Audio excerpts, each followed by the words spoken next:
What's up, guys? SpecStar here today with my Week 2 battle for the STABmons League. I'm going up against Killee and his team, the STABmons, and I've got here the matchup, and the first thing I noticed is that he brought Medicham. I really didn't expect it to come, and that's going to be a Mega Medicham and a regular Diancie.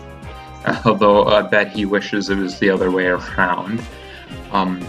I'm surprised to see him bring the Mega Medicham because he was very weak from his whole team to Mega Sableye. His only real answer to it is Diancie. And Mega Sableye is one of the very few true hard counters to Medicham. Medicham cannot really touch Mega Sableye in any way. So I was surprised to see that. Of course, we do see the Diancie, he needed it. And not too much else to say here. He's got the drill and the hippo. And Incineroar was a possible bring. I wasn't necessarily thinking it definitely would come, but I definitely wasn't thinking it definitely wouldn't. Now for my team, I have a Mega Sableye with Taunt, Will-O-Wisp, Recover, and Spectral Thief. And that not only comes in on a lot of his offensive Pokemons who with Taunt kind of shits on his defensive core. Buzzwole is banded with First Impression, Mach Punch, Close Combat, and Ice Punch, and basically that kind of just smashes through his bulk, and in the end it can clean with priority. My Garchomp was Assault Vest for a Thunderous Therian, which I definitely expected to come but didn't, and that was interesting. It also helped with the Rotom, which didn't come. My Regigigas was especially defensive again with Recover, Rapid Spin, the Splash Plate, Judgment, and Entrainment. And for those of you who don't know what Entrainment does is it gives my slow start to my opponent, so I gotta drop their speed and their attack with the move. And I've got a Banded Gyarados, which really both cleans and smashes through his defensive core the same way Buzzwole does. It has Liquidation, Beak Blast, Crab Hammer, and Aqua Jet. And the reason I went for the Beak Blast over Dragon Ascent is because of his Ditto. And dealing with Dragon Ascent could have been a little bit annoying for me. But Beak Blast has that negative priority, which basically meant I was safe from my own Gyarados. And I had a physically defensive Savali with Thunderbolt, Surf, Heal Bell, and Recover. So let's dive right into this.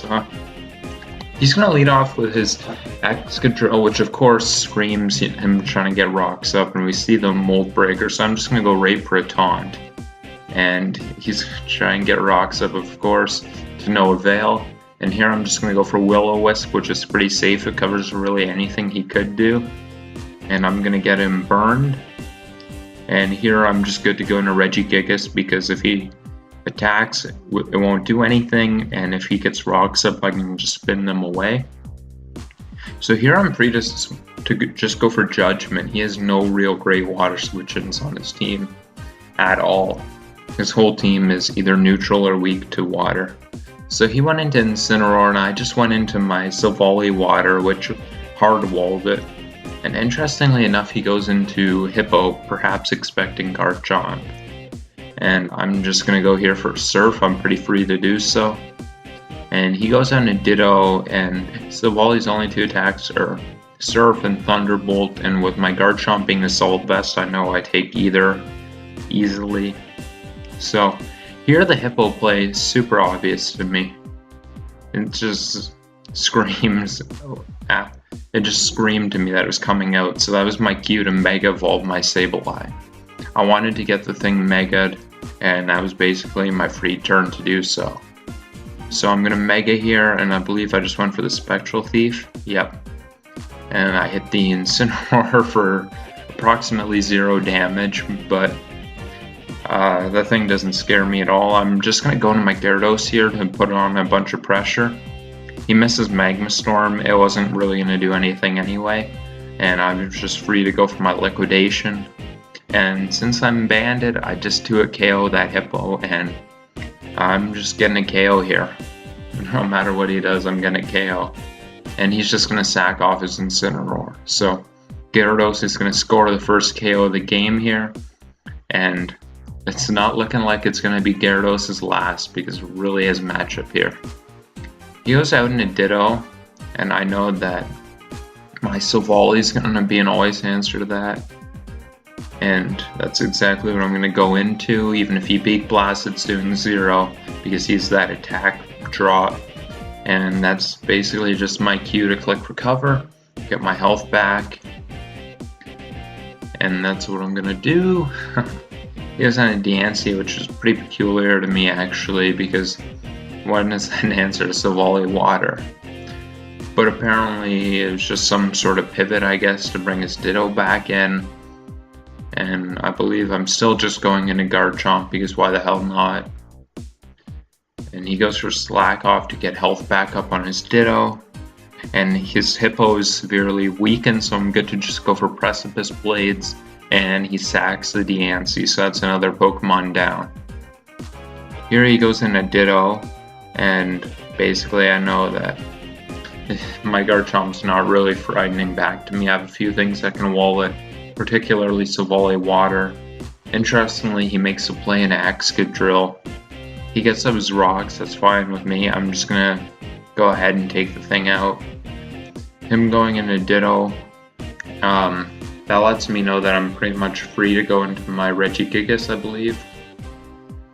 Yeah, I went right into my Regigigas. I wanted a chance to spin here. He goes into Excadrill, and that doesn't really scare me because I have entrainment, and once I give him my slow start, I'm free to recover up and spin at will. And I'm just going to go ahead and get rid of those damn hazards. He brings out his Hippo, and I'm just going to throw off a Judgment on that because basically I know it's going to do a ton. He's not going to love taking those. He goes to Shore Up, which is interestingly boosted by the Sand, so I decided to just take my chance here to put on a little bit more pressure. And I'm going to go right into Sableye. And he lost his Diancie, so he really has nothing for this. And I wanted to burn this thing, but he could always go into his own Ditto, so I'm just going to throw off some Spectral Thieves. I know Hippo really can't do anything to that, and he's just going to Whirlwind himself out. And he's going to go into Medicham, which I am definitely not scared of at all, because Sableye is an always answer to that. And I'm just going to go freely for my Spectral Thief, and I'm going to take out the Drill. So, starting off 6-3 in our favor, and things are looking pretty good for us right now. He's going to go into Medicham. That thing still doesn't scare me in the slightest, because it cannot beat us. And he goes for Foresight, which just gets Magic Bounce back. And I'm going to get him with a Spectral Thief. It was a neat idea, but that's just not how the mechanics work, so at this point, he knows Sableye's got it, I know Sableye's got it. And I believe here I just went for the Wisp to get the burn on the Hippo finally. As he goes for Rock Slide, and actually he gets a... Oh no, I thought he flinched that turn. He did not, he got burned there. Last battle we did get flinched by the end when the battle was already over, so... And here, yeah, that's where the flinch was. I was just trying to either taunt or slack off there. Battle was a few days ago, so I don't exactly remember. And then here I'm just going to go ahead and bring in my Gyarados. Him being burned, he's not going to do any damage. Me going into Gyarados wasn't necessarily the smartest possible play. It was kind of, this game's already over, let me just make it quicker kind of play. That's exactly what I'm going to do. I'm going to click Crab Hammer and get a KO there. He's going to go into his Ditto, but that's fine because I know my Silvally, which walls that thing. He goes for Crab Hammer, does 0. And here I'm pretty much just going to click Surf because I knew he's going to go into Medicham and it really didn't matter. I could have just clicked Thunderbolt, but I was so confident he was going to switch out that I just clicked it. And here he goes for Surf, locks himself into that, and I'm just going to go for Thunderbolt, and Silvally's going to get the final KO of that game. So we're going to start off here, I believe, 2-0 plus 11. Pretty good start for the league. I probably do have more STABmons experience than most of the other people in the league, so that's kind of coming into play. My defensive core of Silvally, Regigigas, and Mega Sableye has proven to be very powerful in this league. And that's going to be it for this video. I look forward to next week. Shouldn't be too long until I have it up. I want to thank you guys for watching. Have yourselves a good night.